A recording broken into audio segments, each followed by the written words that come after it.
प्रिय मित्रों, जय श्री कृष्ण। दिव्य प्रेम रसधारा पर मैं आचार्य डॉक्टर विष्णु कुमार मिश्रा आपका बहुत बहुत स्वागत करता हूं, आपका बहुत बहुत अभिनंदन करता हूं। आज हम इस महत्वपूर्ण एपिसोड पर आपसे सरकारी नौकरी के कुछ गोपनीय सूत्रों की चर्चा करेंगे। सरकारी नौकरी के योग कैसे बनते हैं, सरकारी नौकरी के लिए कौन सा ग्रह जिम्मेदार है, सरकारी नौकरी के कुछ बिंदुओं पर उदाहरण कुंडली के साथ मैं आपसे चर्चा करूंगा। पर मैं विषय क्रम में आगे बढ़ूं उससे पहले आपसे आग्रह, अगर आपने अभी तक हमारे इस चैनल को सब्सक्राइब नहीं किया है तो प्लीज चैनल को सब्सक्राइब करें, साथ ही नोटिफिकेशन बेल को भी प्रेस कर लें। अगर आप अपनी या अपनों की जन्म कुंडली का बृहद प्रेडिक्शन कराना चाहते हैं, विश्लेषण कराना चाहते हैं, या किसी भी किस्म का हमसे ज्योतिषी परामर्श चाहते हैं, अथवा उत्तम क्वालिटी के रियल राशि रत्न आदि प्राप्त करना चाहते हैं, तो आप स्क्रीन पर फ्लैश हो रहे नंबरों पर हमसे संपर्क कर सकते हैं।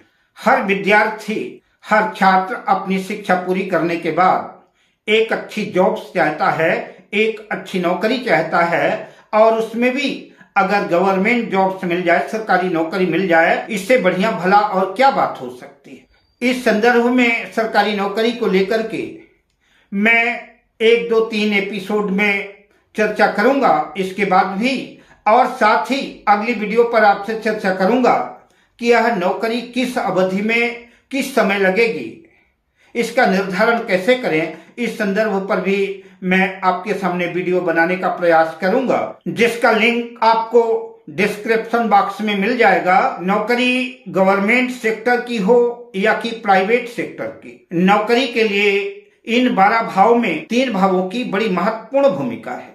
तो अब आपसे सरकारी नौकरी के कुछ ज्योतिषी सूत्रों की चर्चा हम आपसे करते हैं। मैं सबसे पहले चर्चा करूंगा लग्न की या लग्नेश की। आप चाहे सरकारी नौकरी करें, प्राइवेट नौकरी करें, बिजनेस करें, जॉब्स करें, राजनीति में जाएं, ठेकेदारी में जाएं, कोई भी कार्य करें, प्रत्येक कार्य के लिए लग्न और लग्नेश का बलवान होना, स्ट्रांग होना आवश्यक है। लग्न और लग्नेश जितने सशक्त होंगे, जितने बलवान होंगे, जातक को उसी के अनुसार उसको सफलता असफलता मिलेगी। लग्न लग्नेश की स्थिति जैसी होगी, जिस कंडीशन में होंगे, उसी के अनुकूल सफलता मिलेगी। जन्म कुंडली में कोई भी राजयोग बन रहा हो, उस राजयोग का राज प्रसाद चखेगा कौन? लग्न लग्नेश।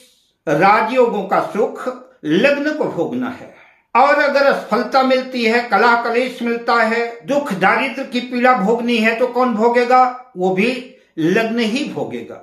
तो कहने का अभिप्राय कि लग्न पूरी जन्म कुंडली के प्राण हैं, किंतु हम बात सरकारी नौकरी की कर रहे हैं।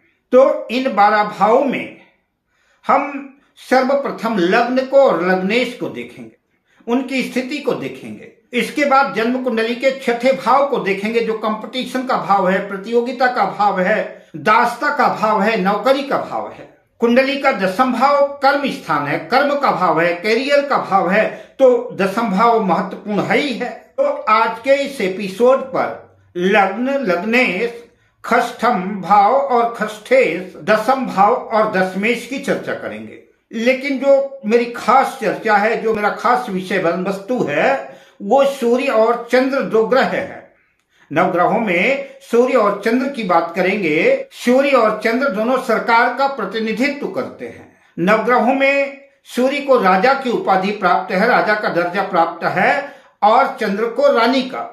किसी भी जन्म पत्रिका में सूर्य का या कि शुक्ल पक्ष के चंद्रमा का संबंध लग्न लग्नेश, खष्ठम भाव और खष्ठेश, 10वां भाव या दशमेश से बन जाए, किसी भी तरह का संबंध बन जाए, युति का संबंध बन जाए, राशि परिवर्तन का संबंध बन जाए, दृष्टि का संबंध बन जाए, अगर सूर्य और चंद्र से या कि सूर्य चंद्र में से किसी एक से भी लग्न का, लग्नेश का, खष्ठम भाव और षष्ठेश का, 10वां भाव और दशमेश से बनता है, तो आप ऐसा समझ सकते हैं कि ऐसा जातक अगर प्रयास करता है तो उसकी सरकारी नौकरी लगेगी, सरकारी नौकरी के योग बनेंगे। प्रयास करने पर सरकारी नौकरी लगती है। सूर्य चंद्र लग्न में हो, खष्टम भाव में हो, दशम भाव में हो और साथ में इन भावों के स्वामी भी हों और दशम भाव का भी स्वामी अगर आ जाए तो सोने में सुहागे जैसी स्थिति हो जाएगी। तब निश्चित रूप से प्रबल संभावना बनेगी और ऐसा जातक निश्चित रूप से सरकारी उच्च पदों पर जो है पदासीन होता है। सूर्य चंद्र जहां स्थित होते हैं, जिस भाव में होते हैं, उस भाव को प्रकाशित कर देते हैं। कदाचित मान लीजिए कि सूर्य चंद्र में से दोनों में से कोई भी ग्रह लग्न में नहीं है, षष्ठम भाव में नहीं है, दशम भाव में नहीं है, तो ऐसा हो जाए कि दशमेश खष्ठेश सूर्य चंद्र के नवांश में स्थित हों तो भी सरकारी नौकरी के योग बनेंगे। अथवा कि लग्नेश खष्ठेश दशमेश सूर्य चंद्र के नक्षत्र में स्थित हो जाए तब भी सरकारी नौकरी के योग बनेंगे। कृत्तिका, उत्तरा फाल्गुनी, उत्तराषाढ़ा ये 3 नक्षत्र सूर्य के नक्षत्र हैं। रोहिणी, हस्त, श्रवण ये 3 नक्षत्र चंद्रमा के नक्षत्र हैं। इन नक्षत्रों में, सूर्य चंद्र के नक्षत्रों में अगर लग्नेश, खष्ठेश और दशमेश स्थित होता है तब भी सरकारी नौकरी के योग बनेंगे। ऐसा जातक अगर प्रयास करता है तो सरकारी नौकरी लगती है।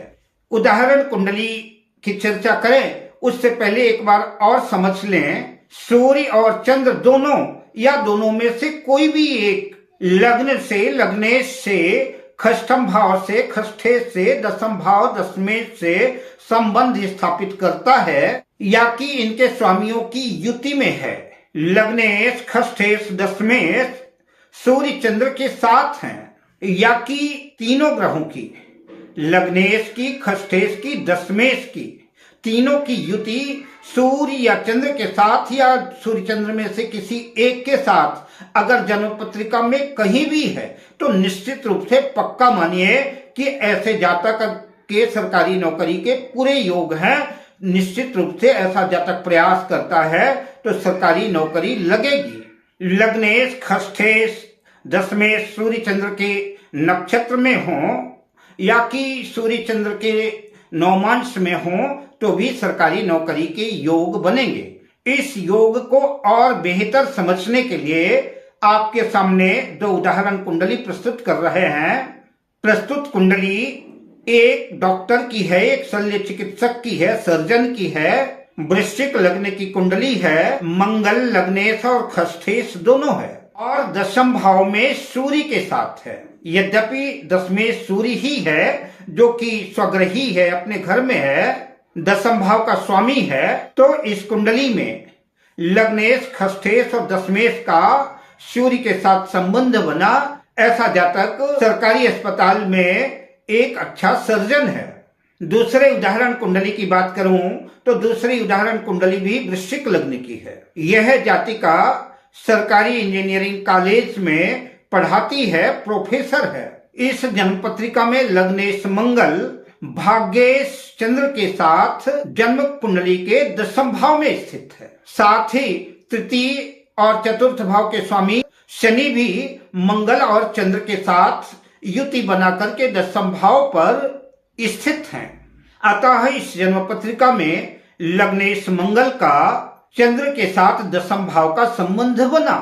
इस कुंडली में सूर्य का भी संबंध बन रहा है। सूर्य दशम भाव के स्वामी है और दशम भाव के स्वामी होकर के सूर्य जो है जन्म पत्रिका के षष्ठम भाव पर मेष राशि में, सूर्य देव अपनी उच्च राशि मेष राशि में षष्ठम भाव पर स्थित है। सूर्य की युति जन्म पत्रिका के द्वितीय और पंचमेश देवगुरु बृहस्पति के साथ है। गुरु की पंचम दृष्टि दशम भाव पर है। षष्ठम भाव पर बैठ करके गुरु दशम भाव को, चंद्र को, मंगल को और शनि को भी दृष्टिपात कर रहे हैं। अतः इन दोनों उदाहरण कुंडलियों में आपने देखा कि सूर्य और चंद्र का संबंध बन रहा है। अगली चर्चा हम अगले एपिसोड पर करेंगे। अब मैं आपसे लेता हूं विदा, शुभकामनाओं के साथ। जय श्री कृष्ण।